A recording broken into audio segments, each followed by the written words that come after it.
Assalamu alaikum wa rahmatullahi wa barakatuh mes chers frères et sœurs. Aujourd'hui, Inch'Allah, nous allons parler du prophète Moussa alayhi salam, dont le nom est évoqué dans le Coran plus que quiconque. Et c'est aussi l'un des prophètes appelés prophète résolu, qu'Allah Azza wa Jalla a envoyé aux fils d'Israël postérieurement à Youssouf alayhi salam. Le prophète Moussa alayhi salam est le fils d'Imran, et sa lignée remonte aussi loin qu'Ibrahim alayhi salam à travers les prophètes Yaqub et Ishaq. Quant à Haroun alayhi salam, il est le frère de Moussa alayhi salam. Mes chers frères et sœurs en islam, les Israélites étaient restés en Égypte après le départ de Youssouf alayhi salam. Ces derniers s'étaient rattachés à la religion professée par Youssouf, Yaqub, Ishaq et Ibrahim. Les Coptes, peuple indigène d'Égypte, quant à eux, étaient idolâtres. Ils adoraient les étoiles et les idoles et avaient un regard désapprobateur à l'égard des fils d'Israël. Ces indigènes étaient également sanguinaires et c'étaient des gens cruels. Ils étaient opposés à la multiplication des fils d'Israël, craignant que ces derniers s'emparassent du pouvoir. Les Coptes, y compris Pharaon, commencèrent de ce fait à persécuter les fils d'Israël. Face à la recrudescence de ces violentes et insupportables persécutions, les Israélites se découragèrent totalement de cette situation. Dès lors, ils perdirent leurs droits sociaux et politiques. C'est pour cette raison qu'ils tentèrent d'immigrer vers Canaan, la patrie de Yaqub alayhi salam. Mais ils ne parvinrent à leur fin parce que Pharaon les utilisait pour les travaux de construction et tout autre travaux pénibles. En effet, ils travaillaient dans des conditions pénibles.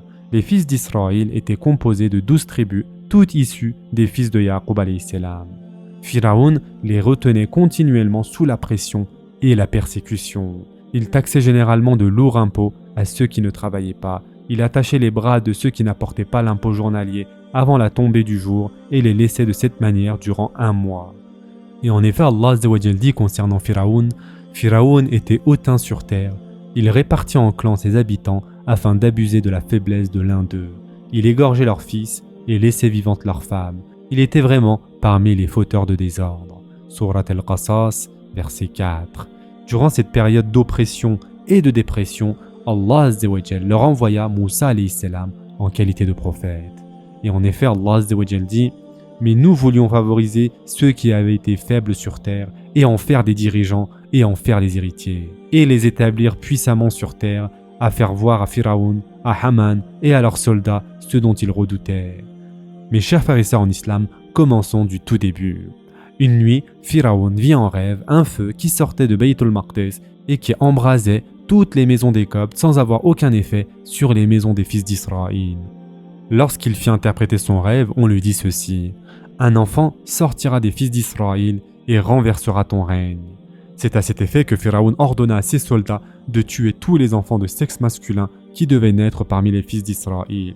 Ils fabriquèrent des outils en forme de flèches qu'ils enfonçaient dans les ventres des femmes dont l'accouchement était proche. Dans le cas où l'enfant qui naissait était un garçon, on l'éliminait immédiatement. C'est alors que naquit Moussa alayhi salam, le fils d'Imran, qui lui aussi était issu de la lignée de Yaqub alayhi salam. L'une des accoucheuses était une proche de Moussa alayhi salam. Après l'accouchement, les accoucheuses se retirèrent. Les hommes de Pharaon arrivèrent sans tarder afin de trouver Moussa alayhi salam. Par la suite, à la mère de Moussa alayhi salam, un souffle lui parvient d'Allah Azza wa Jalla. Un ordre lui fut transmis d'allaiter son fils et ensuite de le jeter dans les eaux du Nil, si elle eut craint pour la sécurité de son fils. La bonne nouvelle lui fut annoncée qu'un jour Moussa alayhi salam lui serait restitué et qu'il deviendrait un grand prophète.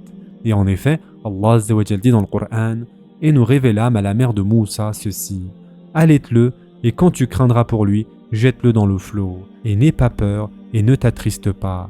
Nous te le rendrons, et ferons de lui un messager. » Surat al-Qasas, verset 7. Après cet événement, sa mère donc déposa Moussa alayhi salam à l'intérieur d'un panier et le déposa sur les eaux du Nil. Ensuite, le panier qui est en train de flotter sur les eaux du Nil s'arrêta brusquement dès qu'elle parvint dans le jardin du palais. Les concubines la saisirent et l'emportèrent chez Asiya. Quand elle eut aperçu Moussa alayhi salam dans le panier qui lui avait été remis, un amour inconditionnel s'empara d'elle. C'est ainsi qu'elle le prit dans ses bras et le maintint contre sa poitrine.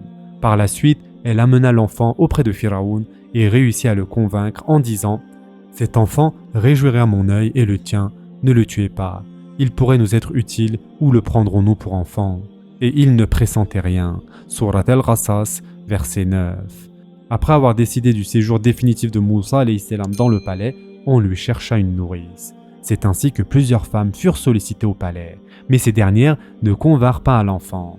Lorsque Myriam, la sœur de Moussa alayhi salam, eut appris la nouvelle, elle fit savoir que sa mère accepterait volontiers de devenir sa nourrice. Et en effet, Allah Azza wa Jal dit dans le Coran, elle dit à sa sœur, suis-le. Elle l'aperçut alors de loin sans qu'il n'en s'en rende compte. Nous lui avions interdit auparavant le sein des nourrices. Elle, la sœur de Moussa, dit donc, voulez-vous que je vous indique les gens d'une maison qui s'en chargeront pour vous, tout en étant bienveillants à son égard? Alors nous le rendîmes à sa mère, afin que son œil se réjouisse, qu'elle ne s'affligea pas et qu'elle sût que la promesse d'Allah est vraie.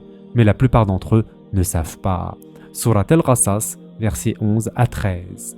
La mère de Moussa alayhi salam fut convaincue que cet événement était lié donc à la volonté d'Allah Azza wa Jal.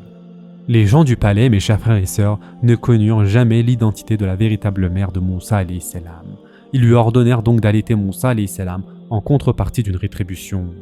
Au moment où Pharaon et sa femme eurent adopté Moussa alayhi salam, ils crurent bien sûr que celui-ci allait leur obéir grâce à l'éducation qu'ils allaient lui dispenser. Mais mes chers frères et sœurs, deux facteurs de l'éducation orientent la vie de l'homme, l'héritage et la formation. Le premier est un caractère que l'homme acquiert à la naissance, le deuxième est l'éducation reçue dès la naissance. C'est pour cette raison essentielle que l'homme reste soit sous l'influence de l'héritage, soit sous celle de la formation, soit également sous l'influence des deux. Cette vérité est exprimée dans un style empreint de finesse dans le 9e verset de la Sourate Al-Qasas, quand Allah Azza wa Jal dit « Il ne pressentait rien ». Il est dit, mes chers frères et sœurs, que 980 000 enfants innocents furent massacrés sur ordre de Pharaon. Car Pharaon, informé qu'un enfant devait naître dans son empire et que celui-ci, devenu grand, mettrait fin à son règne, il ordonna en conséquence ce massacre. Allah Azza wa Jal éleva Moussa alayhi salam au palais et prédit la fin du règne de Pharaon parce que les prophètes sont placés sous l'égide de l'éducation d'Allah Azza wa Jal et de sa protection. Et donc, mes chers frères et sœurs, la mère de Moussa alayhi salam commença à l'allaiter au palais de Pharaon. Mais le vizir, Haman, eut des soupçons quant à la situation et c'est de la sorte qu'il s'adressa à la mère de Moussa. « Est-ce que cet enfant t'appartient? Il ne consomme que le lait que tu lui offres de ton sein. » La mère de Moussa répliqua « Je ne sais pas pourquoi tous les enfants m'aiment et que je les aime en retour, peut-être parce que mon lait est doux et savoureux. » C'est avec ces paroles qu'elle parvint à convaincre Haman. En fin de compte, la mère de Moussa fut retenue pour allaiter le bébé et reçut pour ce service un salaire.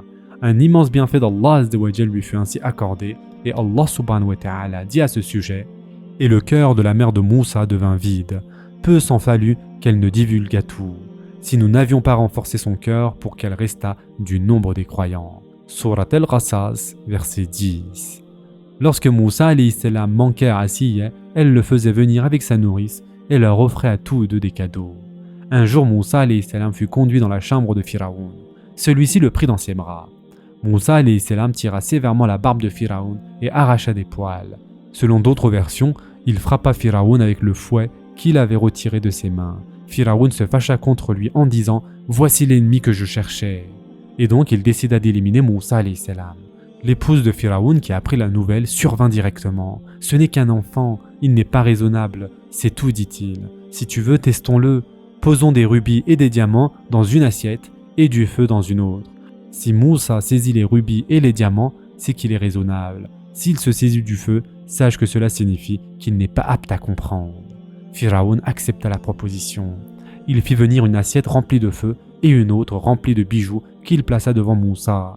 Pendant que Moussa était en train de porter la main en direction de l'assiette remplie de bijoux, Jibril alayhi salam, par ordre d'Allah Azza wa Jal, se présenta et orienta la main de Moussa alayhi salam tout droit en direction de l'assiette de feu.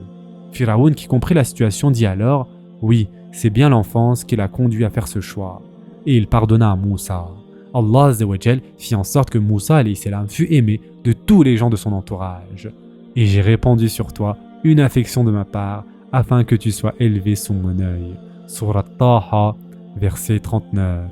Ou encore « Et quand il eut atteint sa maturité et sa pleine formation, nous lui donnâmes la faculté de juger et une science. C'est ainsi que nous récompensons les bienfaisants. » Surat Al-Qasas, verset 14.